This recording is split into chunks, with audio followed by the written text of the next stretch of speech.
मित्रों नमस्कार। हम एक नए कार्यक्रम को लेकर आ रहे हैं जिसमें साप्ताहिक राशिफल की बात करेंगे।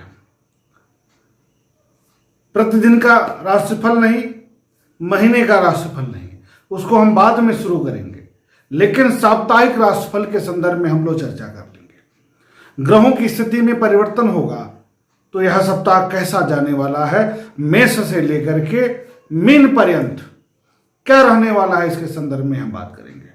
अब बात आएगी कि आप पहले क्या देखेंगे, लग्न देखेंगे कि राशि देखेंगे। तो जिसमें दोनों में जो मजबूत होगा वही देखेंगे। राशि का मतलब चंद्र राशि, चंद्रमा का जो संचरण हो रहा है। जैसे मान लीजिए कि आपकी राशि बनती है सिंह और लग्न बनता है मेष, तो मेष लग्न को देखिए कि जो लग्न का भोग है वह 6 अंश से लेकर के 24 तक है, या चंद्रमा का जो भोग है वह 6 से 24 के बीच में है। जो होगा उसी को आप समझेंगे। जैसे मान लीजिए अगर चंद्रमा 6 से 24 के बीच में है, लग्न आपका 29 डिग्री का है या 5 डिग्री का है, तो लग्न पे ज्यादा सटीक ना होकर के राशि पर सटीक होगा। अगर दोनों इसी के बीच में है, 6 से 24 के बीच में, तो आप लग्न को प्राथमिकता देंगे, उसके बाद आप राशि को प्राथमिकता देंगे। तब आप दोनों को देखेंगे तो आपके राशिफल की जो मैचिंग होगी वो बहुत अच्छी होगी। तो हम आरंभ करेंगे 10 मई 2020 से लेकर के 16 मई तक का, अर्थात शनिवार तक का, रविवार से लेकर के शनिवार तक जो ग्रहों की स्थिति है, ग्रहों में जो परिवर्तन हो रहा है, इसके संदर्भ में कैसा जाने वाला है यह सप्ताह, इसके संदर्भ में। तो ग्रहों की स्थिति हम देख लें कि 10 मई को ग्रहों की स्थिति किस प्रकार है। तो पहले शुरू करते हैं सूर्य से। तो सूर्य है मेष राशि में उच्च के। चंद्रमा का जो गोचरी संचरण हो रहा है, चंद्रमा रहेंगे धनु राशि में। मंगल कुंभ राशि में चल रहे हैं, अपनी उच्च राशि से कुंभ में जा चुके हैं 4 तारीख को। बुध सूर्य के साथ में बुधादित्य योग बना करके बैठे हुए हैं। बृहस्पति नीच राशि मकर में गोचरी संचरण करेंगे और वहीं पर शनिदेव भी स्वगृही गोचर कर रहे हैं। शुक्र वृष राशि में है, राहु मिथुन में और केतु धनु राशि में गोचरी संचरण करेंगे। चंद्रमा को छोड़ करके राशि परिवर्तन इस अवधि में नहीं होगा, लेकिन 10, 11, 12 में शनि का परिवर्तन होगा, बृहस्पति का परिवर्तन होगा और शुक्र का परिवर्तन होगा। लेकिन यह परिवर्तन कैसा होगा, यह परिवर्तन होगा उनके मार्ग में परिवर्तन होगा। राशि परिवर्तन नहीं होगा, बल्कि मार्ग में परिवर्तन होगा और ये तीनों ग्रह वक्री हो जाएंगे। मार्गी गति को छोड़ करके वक्री गति से गोचरी संचरण करेंगे। इसकी चर्चा हमने वीडियो में, यूट्यूब के वीडियो में किया है, आप वहां देख सकते हैं क्या प्रभाव पड़ेगा आपको, आपकी राशि के अनुसार, आपके लग्न के अनुसार। लेकिन यहां पर हम साप्ताहिक राशिफल की बात करेंगे तो कैसा जाने वाला है। तो मेष राशि पर बात करेंगे तो 10 मई, 11 मई और 12 मई की जो स्थितियां हैं, चंद्रमा धनु राशि में है, भाग्य भाव में रहेंगे, इसलिए मानवीय संबंधों में सुधार, भाग्य में परिवर्तन, कार्यों में वृद्धि, घर और बाहर संतुलन की स्थिति बनेगी। 14 में चंद्रमा का जो परिवर्तन होगा वह हो जाएगा धनु से 12 तारीख के बाद से मकर राशि में। मकर राशि में 12 से लेकर के 14 तक रहेंगे। तो जब 10 में चंद्रमा जाएंगे तो मान सम्मान में वृद्धि होगी, आपके सुख के साधनों में वृद्धि होगी, जोश में वृद्धि होगी, कार्य की शुरुआत बेहतर ढंग से हो पाएगा, जोश और उत्साह में रहेंगे और अवसर का लाभ उठा पाने में आप सफल होंगे। 15 को भी लाभकारी दिवस है, क्योंकि चंद्रमा का परिवर्तन जो हो जाएगा वो होगा कुंभ राशि में। कुंभ राशि में होने से चंद्रमा चले जाएंगे लाभ भाव में, तो यह भी एक बढ़िया परिवर्तन होगा। धन की दृष्टि से यह सकारात्मक परिवर्तन होगा, क्योंकि चंद्रमा आपके सुख के कारक है, सुख के कारक लाभ भाव में जाएंगे तो बड़ा अच्छा परिवर्तन होगा। 16 को लोगों से संचार के माध्यम से आपके संवाद होंगे, सहकर्मियों के साथ आप खुश होंगे, परिवार के साथियों के साथ खुश रहेंगे, पारिवारिक संबंध अच्छे बीतेंगे और हो सकता है जो घरेलू कार्य हैं उसका निपटारा आप बहुत आसानी से कर सकेंगे। अब हम बात कर लेते हैं वृषभ राशि का। वृषभ राशि के लिए कैसा रहेगा, तो 10, 11, 12 को नौकरी के क्षेत्र में, जहां आपका कार्य क्षेत्र है, वहां सकारात्मक परिवर्तन होगा। क्यों परिवर्तन होगा, तो 10 मई को इनका परिवर्तन हो जाएगा सुबह 8:06 के बाद, किसका, चंद्रमा का, मकर राशि में। और 12 तारीख तक मकर राशि में रहेंगे और चंद्रमा पराक्रम के कारक हैं, भाग्य भाव में होंगे, तो भाग्य का परिवर्तन साथ मिलेगा, कुटुंबजनों का साथ मिलेगा, सहयोगियों का जो रवैया है, क्योंकि सौम्य ग्रह है, पराक्रम पर दृष्टि डालेंगे, इसलिए जो सहयोगी हैं हो सकता है तनाव उत्पन्न करें, थोड़ा सा आप सतर्क रहिएगा। हल्का फुल्का भय का वातावरण बन सकता है, आंतरिक डर की स्थिति बन सकती है, इसमें दो राय नहीं है।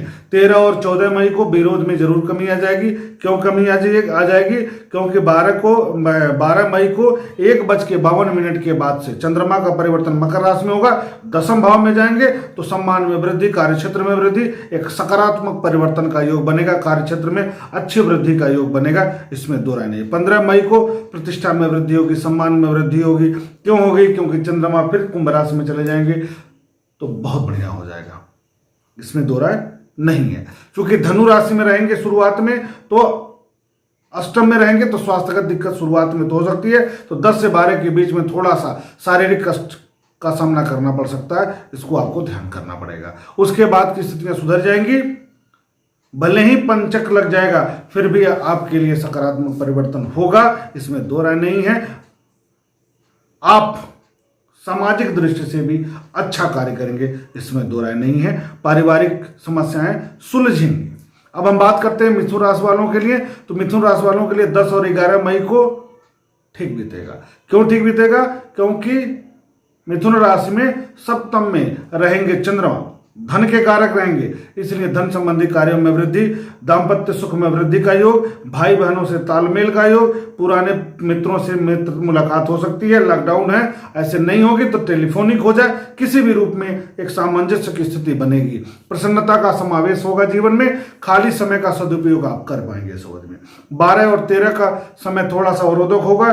क्यों होगा, क्योंकि अष्टम में चंद्रमा चले जाएंगे, इस कारण से थोड़ा सा समय अवरोधपूर्ण हो जाएगा। कब तक रहेगा, तो 12 मई को दिन में 1:52 से लेकर के 14 मई को रात में 10:05 तक आपके लिए समय थोड़ा गड़बड़ होगा। पेट की समस्या परेशान कर सकती है, थोड़ी सी तनाव की स्थिति बन सकती है। फिर 14 मई के बाद से सुबह से लेकर के 14 मई को मान लीजिए रात में, यानी 15 मई से आपके जोश में वृद्धि होगी, भाग्य में परिवर्तन होगा, सकारात्मक कार्यों में वृद्धि होगी, संबंधों में बेहतर परिणाम आएंगे, कुछ लोगों से, कुछ नए लोगों से जुड़ाव होगा, नया कार्य आप कर सकते हैं इस अवधि में। देखिए, चंद्रमा के परिवर्तन होंगे, जैसे जैसे चंद्रमा का परिवर्तन होगा आपके मन में परिवर्तन होगा, इसलिए राशिफल में थोड़े बहुत परिवर्तन होंगे इस अवधि में, इसका आप जरूर ध्यान रखिएगा।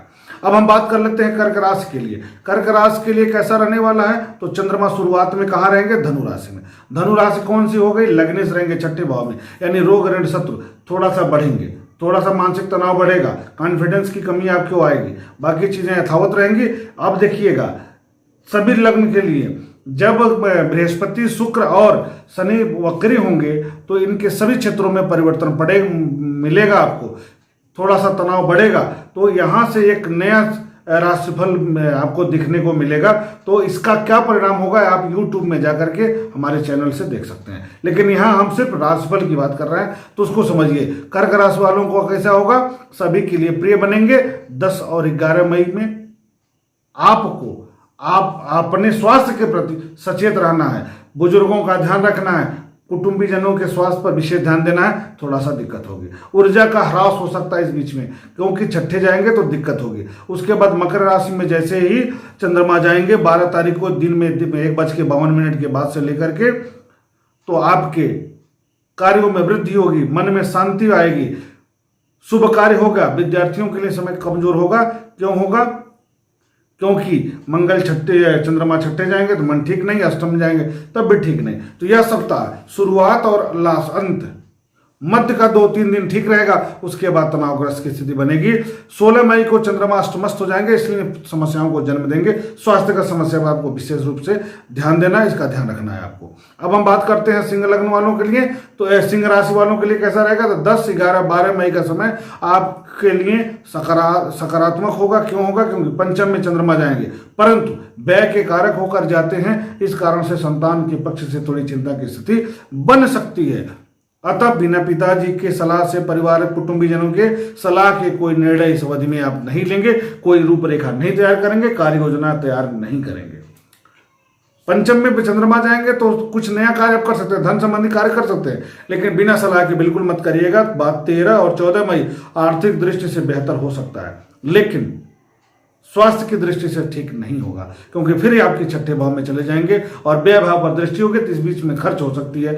थोड़ा सा खर्च का वातावरण बनेगा जो आपको मानसिक चिंता दे सकता है, इसमें ध्यान रखिएगा। दाम्पत्य सुख का निर्वहन होगा, पति पत्नी का सब सहयोग ठीक मिलेगा।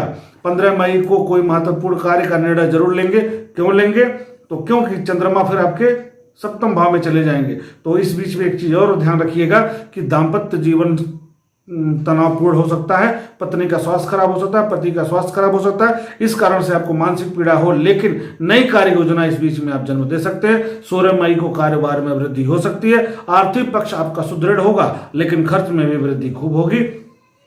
सिंह राशि वालों के लिए चंद्रमा बहुत अच्छे परिणाम नहीं देते हैं, फिर भी जब चंद्रमा छठे जाएंगे, चंद्रमा अष्टम में जाएंगे, तब आपको सकारात्मक परिणाम देखने को मिलेगा, क्योंकि 6, 8, 12 के कारक ग्रह जब 6, 8, 12 में जाते हैं तो शुभ कारक हो जाते हैं, इसमें दो राय नहीं है। अब हम बात करते हैं कन्या राशि वालों के लिए। तो कन्या राशि वालों के लिए 10 और 11 मई का जो समय होगा वो अब विवादों भरा हो सकता है।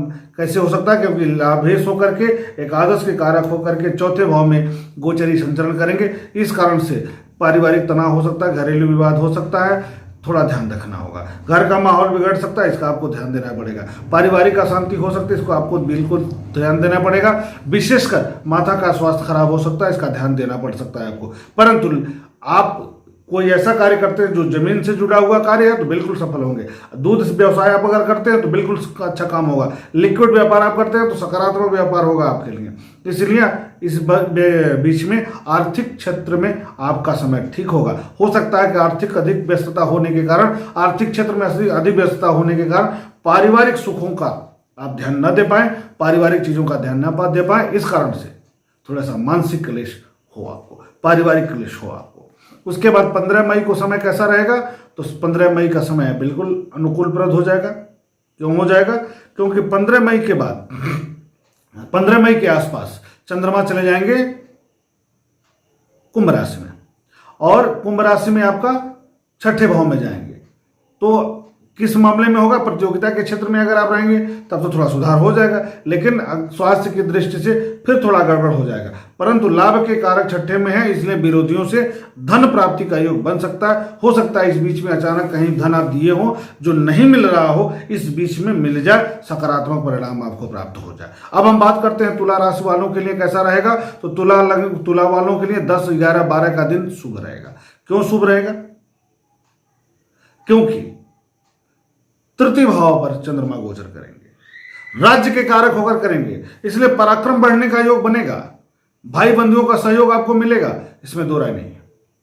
आर्थिक स्थिति आपकी मजबूत हो सकती है, नया कार्य कर सकते हैं, धन के नए स्रोत बन सकते हैं। अब ऐसा नहीं है कि आपको नौकरी नहीं मिल जाएगी इस हफ्ते, नहीं, कुछ ऐसा परिवर्तन होगा, थोड़ा सा सुधार उच्च पक्ष में दिखने को मिलेगा। जो आप कार्य करेंगे उसमें सफलता का योग बनेगा। 13 और 14 के आसपास जाएंगे, 13, 14 में गृह और वाहन सुख बढ़ेगा, सम्मान में वृद्धि होगी, विरोधी परास्त होंगे। आप ऐसा कार्य करेंगे जिससे आपका वर्चस्व बढ़े।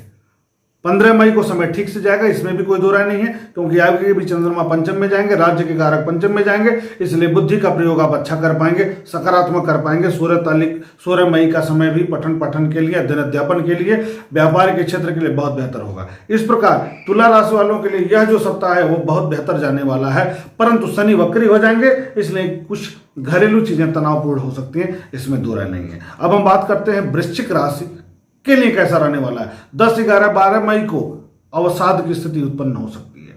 क्यों हो सकती है? क्योंकि धनु राशि में रहेंगे, द्वितीय भाव में रहेंगे चंद्रमा, द्वितीय भाव से अष्टम पर दृष्टि रहेगी, इसलिए आप सोच विचार में समय आपका ज़्यादा जाएगा, सोच विचार में समय ज़्यादा जाएगा। पेट की समस्या आपको परेशान कर सकती है, इसलिए नकारात्मक सोच आपके पर हावी हो सकता है। साथ ही कुछ रहस्यों के प्रकट होने से मन में खिन्नता आ सकती है। पर कुटुंब में बैठ रहे हैं, कुटुंब के भाव में बैठ रहे हैं, इसलिए कुटुंबजनों का सहयोग भी मिलेगा, नया काम भी आप करेंगे, फिर भी कुटुंबजन आपसे किसी कार्य को लेकर के मनमुटाव की स्थिति उत्पन्न कर सकते हैं, तो यहां आपका मन खिन्न हो जाएगा। आर्थिक नुकसान बहुत नहीं दिख रहा है। 13 और 14 मई को समय कैसा होगा, क्योंकि परिवर्तन हो जाएगा मकर राशि में, और वृश्चिक में भाग्येश चंद्रमा कहां चले जाएंगे, मकर राशि में। मकर राशि नहीं, पराक्रम भाव में, तो आंतरिक डर की स्थिति बनेगी, लेकिन भाग्य में भी वृद्धि का योग बनाएगा, इसमें दो राय नहीं है। 15 भी ठीक जाएगा, 15 में नया कार्य कर सकते हैं। माता पक्ष से थोड़ा सा तनाव हो सकता है माता का स्वास्थ्य कमजोर हो, लेकिन बाकी सारी चीजें ठीक होंगी। गृह एवं वाहन सुख ठीक होगा, आपके सम्मान में वृद्धि का योग बनाएगा, नया कार्य बनेगा इस बीच में। अर्थात यह सप्ताह थोड़ा सा हल्का शुरुआती दौर में नोक झोंक के साथ शुरू होगी, लेकिन अंत तक बहुत अच्छा जाएगा वृश्चिक राशि वालों के लिए। अब बात करते हैं, जैसे ही मकर राशि में जाएंगे, मकर राशि में जाएंगे 12 मई 2020 से 14 मई 2020 तक, यह 2 दिन थोड़ा सा मित्रों में मतभेद की स्थिति उत्पन्न हो सकती है, भाइयों में मनमुटाव की स्थिति उत्पन्न हो सकती है, इसलिए आपको थोड़ा सा ध्यान देना पड़ेगा संबंधों में, मित्रोत्व संबंधों में। धनु राशि की बात कर लेते हैं, तो 10, 11, 12 मई को समय परिवर्तित होगा, तरक्की की स्थिति बन सकती है, प्रशंसित हो सकते हैं आप। स्वास्थ्य में सुधार होगा, घर का वातावरण अनुकूल बना रह सकता है, अपने कार्य में व्यस्त रहने का मन करेगा, कार्य में व्यस्त रहेंगे, कार्य करते रहेंगे। मन मस्तिष्क का जो लक्ष्य, जो मन मस्तिष्क आपका है, वो लक्ष्य प्राप्ति की ओर होगा, इसलिए आप व्यस्त होंगे, कुछ नया कार्य कर सकते हैं। 13 और 14 मई को रिश्तेदारों का समागम होगा, अर्थात आपके नए जो रिश्तेदार होंगे आपसे मुलाकात हो सकती है, कुछ कार्य योजना में वृद्धि कर सकते हैं आप, कुछ सकारात्मक कार्यों में वृद्धि हो सकती है। साथ में 15 मई को प्रतिष्ठा में वृद्धि का भी पूरा योग बनेगा, अपनों से सम्मान मिलेगा। 16 मई को समय अच्छा बीतेगा, रुके हुए कार्य बनेंगे। धनु राशि में यद्यपि चंद्रमा अष्टम के कारक होते हैं, फिर भी लग्न भाव पर जब जाएंगे तो वहां थोड़ा सा मानसिक चिंता का प्रभाव देंगे, लेकिन जैसे ही वहां से हटेंगे तो सारी चीजें आपकी लगभग सुधार देंगे, सकारात्मक प्रगति दे देंगे। और 10 और 11 में थोड़ा सा आपको धैर्य रखना है, बस उसके बाद आपका पूरा सप्ताह अच्छा बीतेगा। अब हम बात करते हैं मकर राशि वालों के लिए कैसा रहेगा। तो 10, 11, 12 को ये रहेंगे धनु राशि में, 10, 11, 12 को ये रहेंगे धनु राशि में, और वो चले जाएंगे द्वादश भाव में, इसलिए खर्च में वृद्धि हो सकती है। सप्तमेश होकर के द्वादश में रहेंगे, खर्च में वृद्धि होगी, इस दृष्टि से प्रतिकूल समय है। पारिवारिक तनाव गड़बड़ा सकता है, प्रतिष्ठा में थोड़ी दिक्कत आ सकती है, स्वास्थ्यगत दिक्कत हो सकती है, मन व्यथित हो सकता है, परिवार में विरोध का सामना करना पड़ सकता है, किसी घनिष्ठ से मनमुटाव की स्थिति उत्पन्न हो सकती है, अचानक चिंता की स्थिति भी उत्पन्न हो सकती है 10, 11, 12 मई को। शनि वक्री हो जाएंगे तो भी नेगेटिव थिंकिंग आपकी प्रारंभ हो जाएगी, इसलिए आप बहुत परेशान नहीं होंगे। ग्रहों के परिवर्तन का प्रभाव है, मन को स्थिर रखिए, लग्नेश को अपनी कुंडली में मजबूत जरूर किए रहिएगा। 13 और 14 मई की स्थितियां अनुकूलप्रद हो जाएंगी, इसमें दो राय नहीं, क्योंकि ये पर मकर राशि में हो जाएंगे, लग्न पे होंगे, सप्तम को देखेंगे तो सुधार की तरफ जाएगा, स्वास्थ्य में सुधार होगा, मन अच्छा होगा, दाम्पत्य में सुधार होगा, जीवन साथी का प्यार मिलेगा, रोजगार के साधनों में वृद्धि होगी, साझेदारी में वृद्धि होगी, अध्ययन अध्यापन में वृद्धि होगी, तो सकारात्मक परिणाम देखने को मिलेगा जब मकर राशि में जाएंगे। कब जाएंगे? 12 से लेकर 14 तक। कुंभ में भी अच्छा जाएगा, यानी 12 तारीख के बाद से लेकर के 12 तारीख को दिन में 1:52 से लेकर के पूरा सप्ताह आपका समय बहुत बढ़िया जाएगा, इसमें दो राय नहीं है। अपने जनों का सहयोग अच्छा मिलेगा, सकारात्मक सोच में वृद्धि होगी। अब हम बात कर लेते हैं कुंभ राशि वालों के लिए कैसा रहने वाला है। तो 10 से लेकर के 12 मई के मध्य में जो समय होगा वह अनुकूलप्रद होगा। क्यों होगा? धनु राशि में होंगे, धनु राशि में लाभ भाव में होंगे, छठे के कारक लाभ भाव में जाते हैं। कोई भी ग्रह जब भी आपको एकादश भाव में जाएगा, लाभ भाव में जाएगा, तो लाभ में वृद्धि करने वाला होगा। लेकिन जैसे ही ये मकर में जाएंगे, खर्च में वृद्धि हो जाएगी, पारिवारिक तनाव हो जाएगा, मन मस्तिष्क में एक उद्योग की स्थिति बनेगी, एकाग्रचित्तता नहीं बनेगी, पारिवारिक तनाव की स्थिति उत्पन्न हो सकती है, आपको ध्यान देना पड़ेगा। लेकिन जैसे ही कुंभ राशि से जैसे ही ये मकर राशि से फिर कुंभ राशि में आएंगे, अर्थात बीच का जो 2 दिन का समय है 12, 13, 14, ये बहुत अच्छा नहीं है, तनावपूर्ण है। बाकी फिर आपका ठीक हो जाएगा, लेकिन स्वास्थ्य का समस्या इस बीच में आपको परेशान करेगी। यानी यह सप्ताह स्वास्थ्य की दृष्टि से बहुत अच्छा नहीं कहूंगा मैं। 13, 14 वही रहेगा, 15, 16 वही रहेगा। इसलिए स्वास्थ्य की दृष्टि से आपको सतर्क रहना, भोलेनाथ की पूजा आराधना आपको करते रहनी है। यहाँ चंद्रमा की स्थिति हो गई, साथ ही शनि परिवर्तित होकर वक्री हो जाएंगे, बृहस्पति द्वितीय परिवर्तित हो जाएंगे, शुक्र कारकत्व में होते हैं तो भाग्येश हो जाते हैं, बुध वो शुक्र आपकी कुंडली में राजयोग कारक होते हैं, वो भी वक्री हो जाएंगे। तो 3 प्रमुख ग्रह वक्री हो जाएंगे। यानी इस सप्ताह से 10, 11, 12 तारीख के बाद से आपकी चिंता थोड़ी सी बढ़ेगी, नकारात्मक सोच में वृद्धि होगी। इसलिए धैर्य से काम लीजिएगा तो अच्छा जाएगा, नहीं तो परेशान होंगे बेवजह। अब हम बात कर लेते हैं मीन राशि वालों के लिए। तो मीन राशि वालों के लिए 10, 11, 12 का समय मान प्रतिष्ठा में वृद्धि वाला होगा। दशम में जाएंगे तो मैं कहूंगा कि 10, 11, 12, 13 और 14 तक का समय आपके लिए बहुत अच्छा है। 14 को रात में 10:05 तक का समय आपका बहुत अच्छा है। 10 से लेकर 14 तक समय ठीक है, अनुकूलप्रद है, नया कार्य होगा, सम्मान में वृद्धि होगी, घर में नया कार्य हो सकता है, अनुकूल वातावरण बन सकता है, सहयोगियों में वृद्धि होगी, कुछ नया कार्य करेंगे। इसलिए आर्थिक तंगी आ सकती है। जब कुछ अच्छा करेंगे, घर में कुछ खरीदेंगे तो थोड़ा सा हाथ टाइट हो सकता है, बस इतना ही होगा, बाकी कुछ नहीं होगा। अब आपको ध्यान देना है, बृहस्पति भी वक्री हो रहे हैं, यद्यपि नीच हैं, वक्री हैं तो सकारात्मक भी होंगे, लेकिन शनि के साथ हैं तो जिनके भी लग्न के कारक या कारकत्व में बृहस्पति हैं उनके लिए समय ठीक नहीं है। तो लॉकडाउन के नियमों का बिल्कुल पालन करिए, घर में रहिए, शुभता आपके जीवन में आए, इसी कामना के साथ साप्ताहिक राशिफल का यह जो कार्यक्रम है यह हम आरंभ करने जा रहे हैं। इसकी सूचना आपको समय समय पर मिलती रहे, समय समय पर आप तक पहुंचती रहे। इसके लिए आप हमारे यूट्यूब चैनल को उत्थान ज्योति संस्थान को सब्सक्राइब कर लें, लाइक कर लें, बेल आइकन दबा दें, जिससे कि हम जो भी वीडियो आप तक पहुंचाना चाहें, अपडेट करना चाहें, वो आप तक पहुंचाते रहें सुगमता से। इसी के साथ शुभ हो आपका जीवन, यह सप्ताह बहुत अच्छा बीते। नमस्कार, बहुत बहुत धन्यवाद।